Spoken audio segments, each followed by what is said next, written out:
السلام علیکم ورحمۃ اللہ وبرکاتہ ویورز، میں sir Naveed Ahmad Syeda Fatima Zahra school and college system میڈ کے آفیشیل پیج سے اور اپنے YouTube channel sir Naveed Ahmad Rajput lectures کی وساطت سے آپ سب احباب کی خدمت میں ایک نئے عنوان کے ساتھ حاضر ہوں۔ آج کا میرا عنوان، آج جس موضوع پر ہم بحث کرنے جا رہے ہیں، جس موضوع پر میں اظہار خیال کرنے جا رہا ہوں، وہ ایک بڑا کامن اور ایک بڑا عام فہم جملہ یا ایک ایسی بات جو شاید ہم لوگوں نے بھلا بیٹھے ہیں، جو شاید ہم لوگ بھلا بیٹھے ہیں، جو شاید ہم لوگوں کے وہم و گمان میں بھی نہیں رہی، یا ہم لوگوں کے پاس اب وہ صرف کتابوں میں رہ گئی ہے۔ رزق حلال کمانا کیوں ضروری ہے، یا رزق حلال سے کیا مراد ہے، یا یوں کہہ لیں کہ رزق حلال کیا ہوتا ہے۔ رزق حلال سے مراد میرے خیال میں ہر وہ کمائی جس میں آپ کی محنت لگے اور وہ اسلامی شریعت کے مطابق بھی حلال ہو، رزق حلال کہلاتی ہے۔ آج کے دور میں، پہلے جب ہم ماضی سے اگر بات شروع کریں تو ہمیں اپنے پاکستان اسلامی جمہوریہ پاکستان کی کرنسی نوٹوں کے اوپر ایک جملہ دیکھنے کو ملتا تھا، اور جملہ تھا حصول رزق حلال عین عبادت ہے۔ اور ہم اب اس جملے کو بھی اپنے کرنسی نوٹوں سے ہٹا چکے ہیں۔ یہ ہماری ستم ظریفی ہے، ہماری حالات یہ ہیں کہ ہم محض اس ایک جملے تک کو برداشت نہ کر سکے، اور آج کے کرنسی نوٹوں کے اوپر ہم نے اس جملے کو ہٹا دیا۔ ہم جس ایج میں ہیں، میں جس ایج میں ہوں، یا میرے ایج فیلوز یا مجھ سے بڑے لوگ جتنے بھی ہیں، میرے بزرگ، اگر آپ اس بات کو سنیں اور دیکھیں اور بغور اس چیز کا مشاہدہ کریں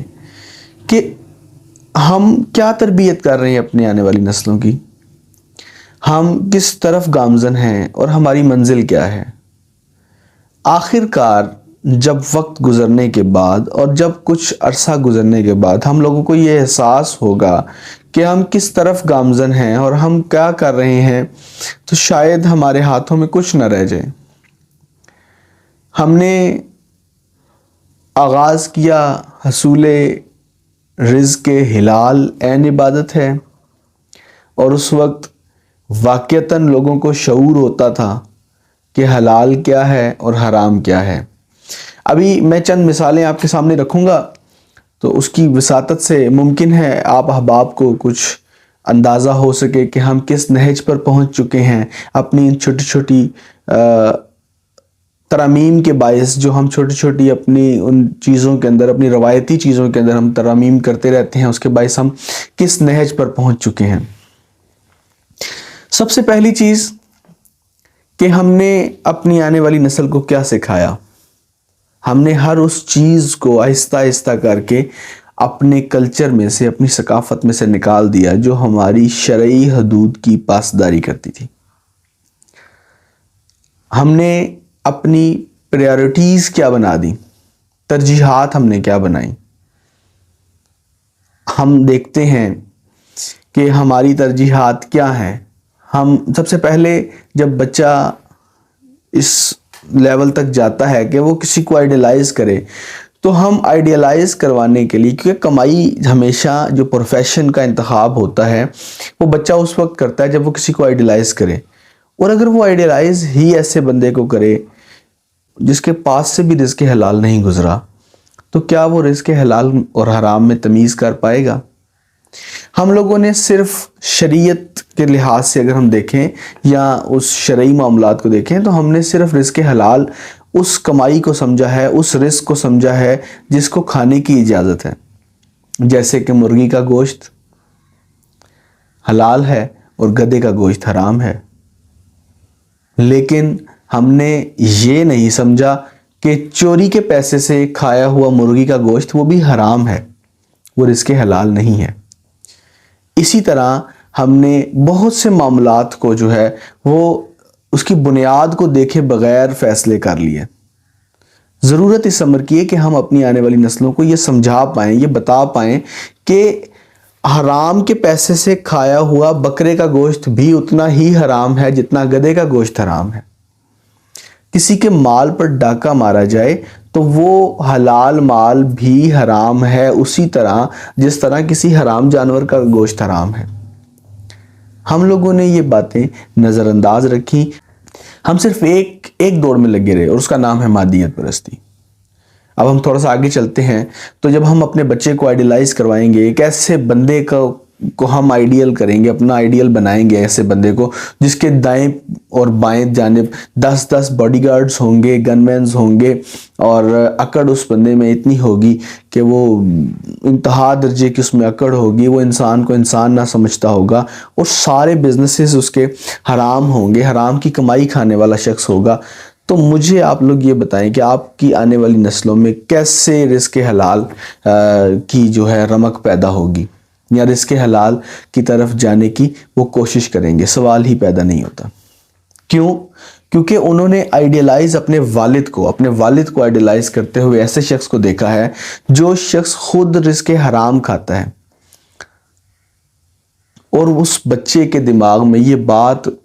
قطعی طور پر آ جائے گی کہ حلال اور حرام نام کی کوئی چیز نہیں ہوتی، صرف رسپیکٹ میٹر کرتی ہے، اور رسپیکٹ یہ میٹر کرتی ہے کہ آپ کے پاس کتنا پیسہ ہے، آپ کے پاس کتنی گاڑیاں ہیں، آپ کے پاس کتنے گن مین ہیں۔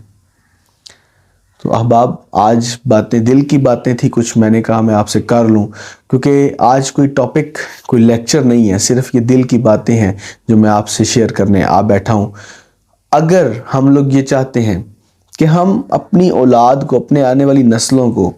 ایسا پاکستان نہ دے کے جائیں جیسا آج ہمارے سامنے موجود ہے، ہم ایسا ماحول نہ دے کے جائیں جو ہمارے سامنے موجود ہے، بلکہ ایک مضبوط پاکستان دے کے جائیں، ایک با اخلاق پاکستان دے کے جائیں، اور میرا بیٹا، میری بیٹی، میری آنے والی نسلیں جب کسی ملک میں جائیں تو اپنا گرین پاسپورٹ دکھائیں، ان کو اس چیز پہ ندامت نہ ہو، پاسپورٹ چیک کرنے والا بندہ ان کو مشکوک نظروں سے نہ دیکھیں۔ تو ہمیں اپنی ترجیحات بدلنے کی ضرورت ہے، ہمیں یہ دیکھنا پڑے گا کہ ہم کس طرف اپنی اولاد کو لے کر جا رہے ہیں، ہم آنے والی نسلوں کو کیا گائیڈ کر رہے ہیں۔ ابھی چند روز پہلے میں نے دیکھا، ہماری ترجیحات کی میں بات آپ کو بتاؤں، چند روز پہلے میں نے دیکھا کہ ایک ڈانس گرل، ایک ٹک ٹاکر، آئی تھنک سو عائشہ نام ہے اس کا، وہ ایک ڈانس کرتی ہے، اور ڈانس کرنے کے بعد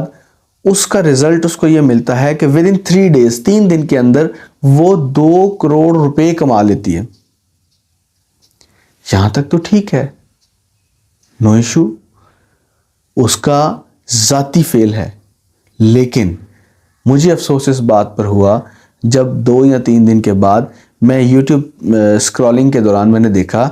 کہ ندا یاسر کے مارننگ شو میں وہ ایز چیف گیسٹ وہاں پر موجود تھی، اور ندا یاسر کا ٹاپ ٹرینڈ جو ہے وہ ایک مارننگ شو ہے، ہمارے اکثر گھروں میں مارننگ صبح سٹارٹ ہی جو ہے وہ گھر میں جو خواتین ہوتی ہیں وہ ندا یاسر کے مارننگ شو سے کرتی ہیں۔ یہ وہ وقت تھا کبھی جب قرآن پاک کی تلاوت سے گھروں کا آغاز ہوا کرتا تھا، پی ٹی وی پر قرآن پاک کی تلاوت لگا کرتی تھی، اور اب مارننگ شو تک کی تو بات ٹھیک ہے، لیکن آگے ہم دیکھیں کہ وہ ندا یاسر جو آپ کے دن کا آغاز کروا رہی ہے، وہ محترمہ ایک ایسی لڑکی کو چیف گیسٹ کے طور پر آپ کے سامنے پیش کر رہی ہیں جس نے محض چند ٹھمکے، میں معذرت کے ساتھ غالباً میں نے کچھ لفظ سخت استعمال کر دیا، ایک ڈانس، اور اس سے گھٹیا لفظ بھی میرے ذہن میں آ رہے ہیں، وہ کرنے کے بعد 3-4 کروڑ روپے کما کے آپ کو، آپ کے بیٹوں کو، آپ کی بیٹیوں کو ایک آئیڈیل کے طور پر، ایک ہیرو کے طور پر آپ کو پیش کیا جا رہا ہے کہ this is the real face of Pakistan. میں یہاں آپ ایسا برداشت نہیں کر سکتے، میں تو قطعی طور پہ نہیں کر سکتا۔ یہ میرا پاکستان ہے، یہ آپ کا پاکستان ہے، اس کے مالک میں اور آپ ہیں۔ یہ آنے والی نسلیں کیا لے کر آئیں گے؟ ایسا کردار ان کا بنایا جا رہا ہے کہ بیٹے نہ سوچو، مت سوچو یہ چیزیں کہ حلال کیا ہے، حرام کیا ہے، جسٹ ارن منی، پیسہ کمائیں۔ اس چیز کو چھوڑ دیں کہ حلال کیا ہے، حرام کیا ہے، لیکن آپ اس کے نتائج سے میرا خیال ہے واقف نہیں ہیں۔ اب دوسری جانب دیکھیں MBBS میں 29 میڈل 29 میڈل لینے والا میرے پاکستان کا سپوت، میرا بھائی، میرا بیٹا، 29 میڈل لینے والا پاکستان کا سپوت ڈاکٹر ولید ملک۔ ان 29 میڈلز میں سے 27 گولڈ میڈل اور 2 سلور میڈل ہیں۔ شاید ہی کسی نے اس کا نام سنا ہو، اور مجھے افسوس ہوا، میں یہ جذبات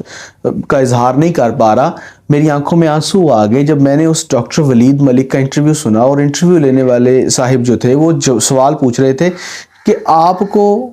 احساس تھا کہ آپ کو اتنا اگنور کیا جائے گا اور آپ کو نہیں بلایا جائے گا؟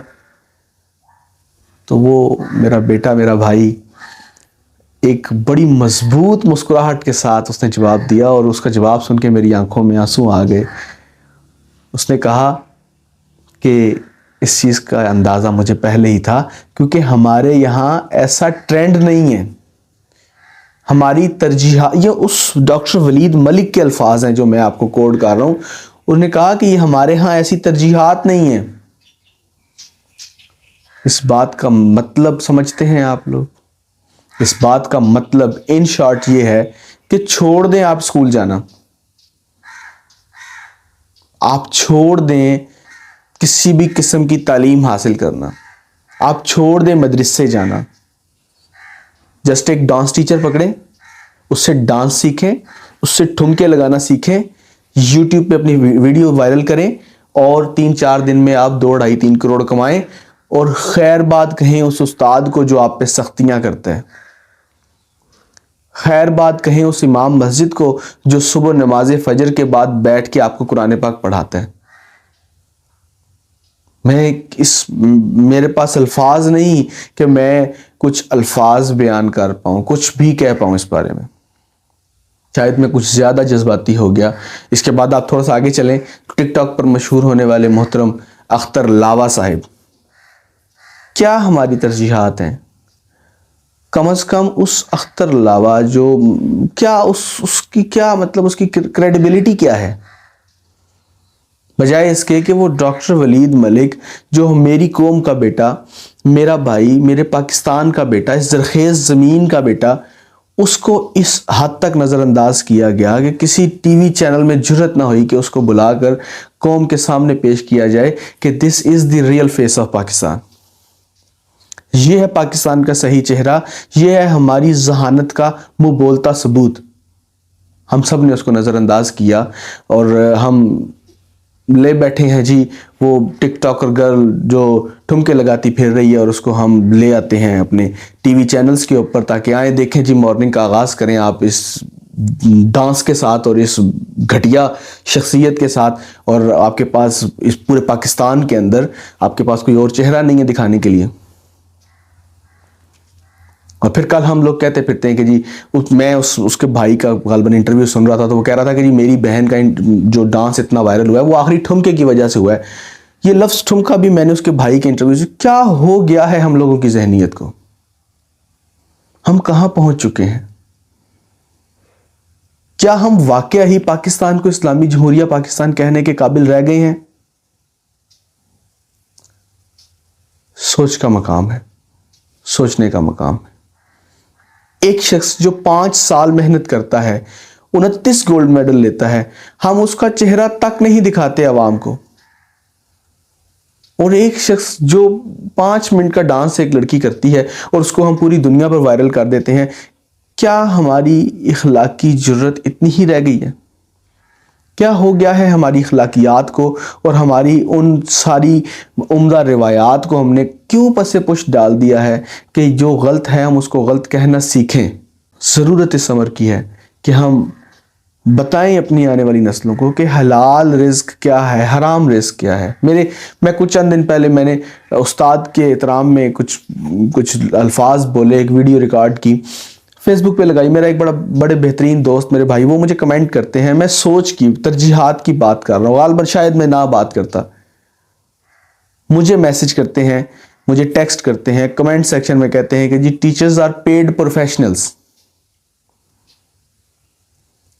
جو اچھا کام کرنے والا ہے ہمیں وہ پیڈ پروفیشنلز لگتے ہیں. ہمیں نہیں اندازہ کہ ہم کہاں چلے گئے ہیں. ایک ایسی قوم ہم نے پاکستان میں پیدا کر لی جس کو ہر اچھے کام میں برائی نظر آتی ہے. امام مسجد صاحب جو آپ کی مسجد میں 5 نمازیں پڑھاتے ہیں، جمعہ مبارک کی باقاعدہ تیاری کرنے کے بعد خطبہ دیتے ہیں، صبح بچوں کو قرآن پاک پڑھاتے ہیں، ہم لوگ ان کو کہتے ہیں کہ آپ ڈور بائی ڈور جا کے 50 روپے اکٹھے کریں. اور دوسری طرف اگر ہم کسی گائک کو بلا لیں تو ہم کروڑوں روپے اس پہ نچھاور کر دیتے ہیں. کیا ہم واقعی اسلامی جمہوریہ پاکستان اپنے آپ کو اسلامی جمہوریہ Pakistan, Islamic republic of Pakistan کہنے کے قابل رہ گئے ہیں؟ آئیں اپنی سوچ بدلیں. اگر چاہتے ہیں ہم کہ پاکستان بدلے تو ہمیں اپنی سوچ بدلنا ہوگی. ہمیں اپنی آنے والی نسلوں کو بتانا پڑے گا کہ ہم جس رستے پر جا رہے ہیں یہ تباہی کا رستہ ہے. اس رستے پر چل کر ہم کامیاب و کامران نہیں ہو پائیں گے. کبھی بھی ہم اپنی شخصیات کو نظر انداز کر کے کامیاب نہیں ہو پائیں گے. ہمیں اپنے ہیروز کا، ریئل ہیروز کا تعین کرنا پڑے گا. ہمیں اپنی آنے والی نسلوں کو بتانا پڑے گا کہ کون صحیح ہے کون غلط ہے. اگر ہم ایسے ہی کبوتر کی طرح آنکھیں بند کر کے بیٹھے رہیں گے تو ہمارا نقصان ہوگا. تو اگر آپ لوگوں کو محسوس ہو کہ میری اس بات سے آپ سب احباب کو کوئی ایک شخص متفق ہو تو مجھے کمنٹ سیکشن میں ضرور آگاہ کریں. آج میرا کوئی مخصوص لیکچر نہیں تھا، کوئی مخصوص ٹاپک نہیں تھا، یہ دل کی باتیں تھیں، میں نے آپ سب سے شیئر کر لیں، آپ کے گوش گزار کر دیں. اگر لگے کہ ان میں کچھ درد ہے، کچھ آپ کو محسوس ہو کہ ایسا ہونا چاہیے تو کمنٹ سیکشن میں مجھے ضرور آگاہ کریں. اس کے ساتھ ہی السلام علیکم ورحمۃ اللہ وبرکاتہ.